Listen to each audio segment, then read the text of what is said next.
Let's talk about how you delegate even if you don't have a support team for your real estate business. Now, one thing after almost a decade in real estate that I have learned is if you want to go really far, really fast, you cannot go it alone. And you shouldn't want to anyway, but that doesn't mean that we can immediately roll out of bed, start a real estate team with admin, transaction support, marketing support, all the good things, right? There's a lot of ways we can delegate before you get to that point, and I want to share just a couple of quick tips and tricks that you can start looking into now so that by the time you are ready to delegate, you've got the bandwidth to do it successfully. Regardless of the approach you have to delegating the first time, whether you're going to start by delegating to a part-time hire or bringing on a full-time admin or just bringing on some transaction coordination help, whatever you've got going on, the first thing you need to do is offload the non-essential.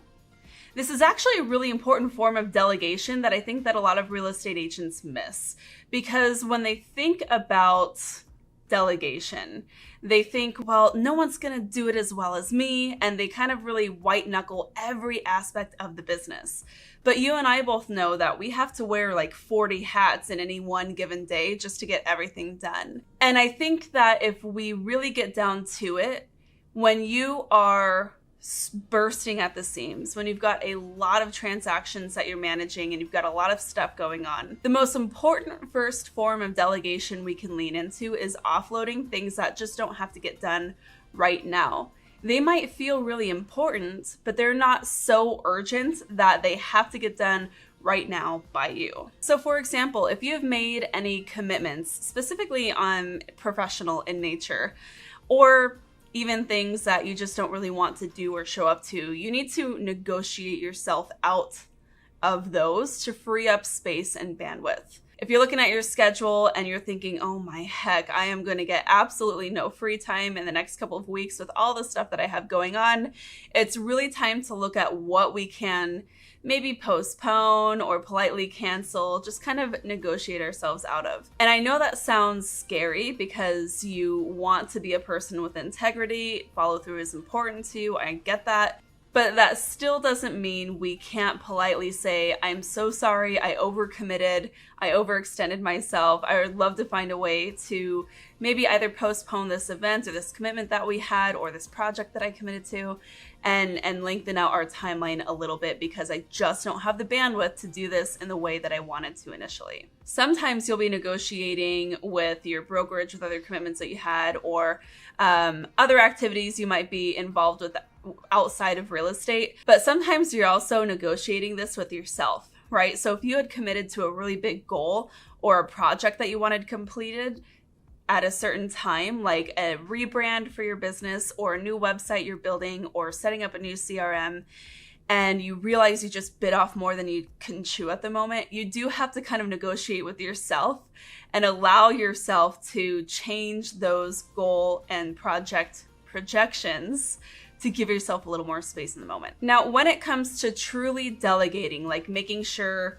important things are getting done, but maybe not necessarily all entirely by you, the first thing that we want to look to is technology.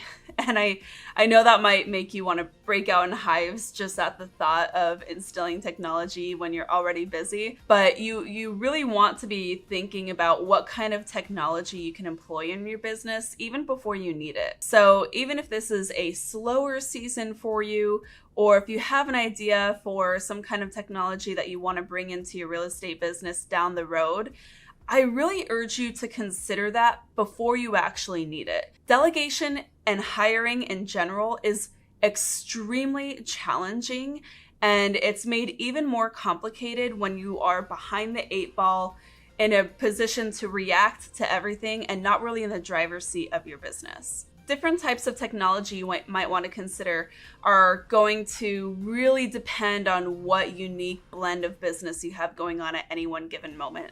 The first kind of technology you really want to be looking at is for your prospecting and marketing.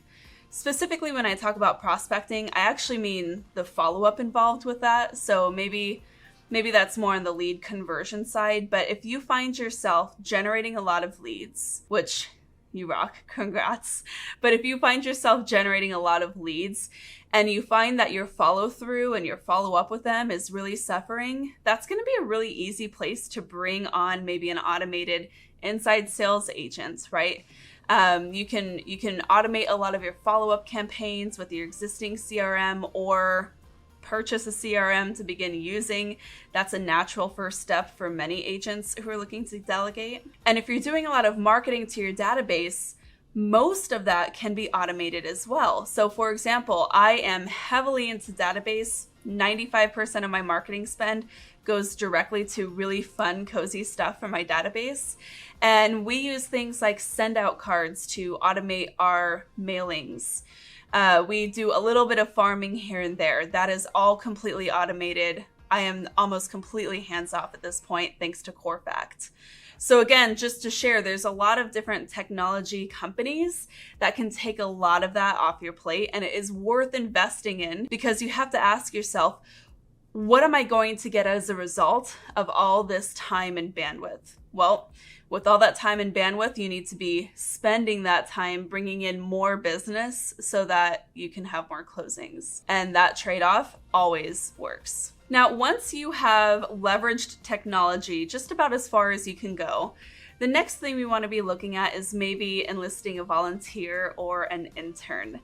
And this is not going to be an option for everybody, but I think that it's something interesting to explore. So I coach real estate agents across the US and Canada, and a lot of them have kids who are capable, maybe they're in their teenager years, and they're excited to help be a part of the family business, help mom or dad out with what they've got going on, and they want to learn something along the way too. I don't think there's anything wrong with bringing on if one of your kids is able to help you with different activities, you should be able to do that. My son is 2.5, so I'm not quite there yet, but he does help me out with some really good content ideas just by being so cute.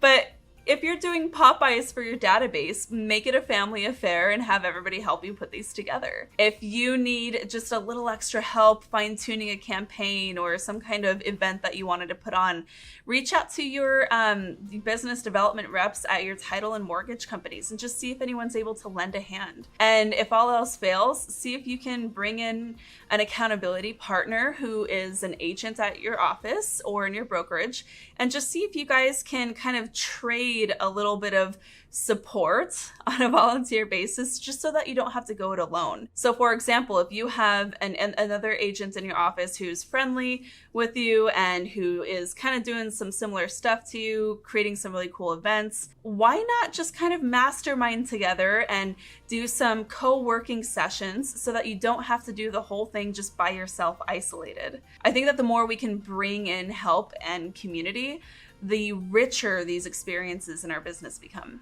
During the summer, if you know any older teenagers or young adults who are open for intern work, there's nothing wrong with extending an internship as well. Even if it is a paid internship, but at something that is going to be doable for both parties, I think that's something that you could explore. And then finally, the last step, number 4, I want you to explore hiring light.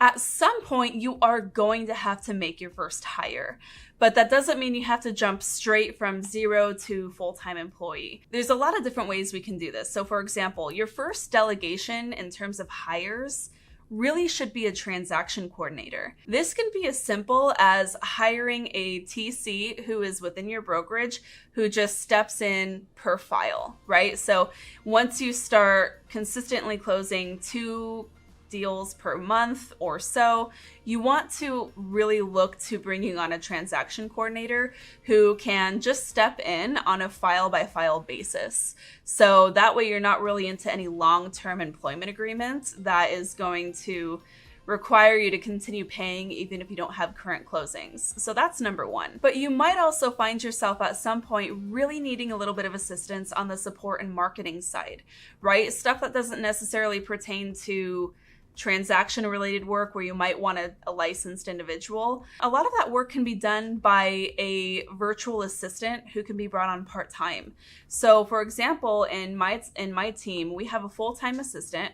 She's virtual, she's offshore, and I know that makes some of you nervous, but that has been a really affordable solution for our team to get an incredible amount of work done.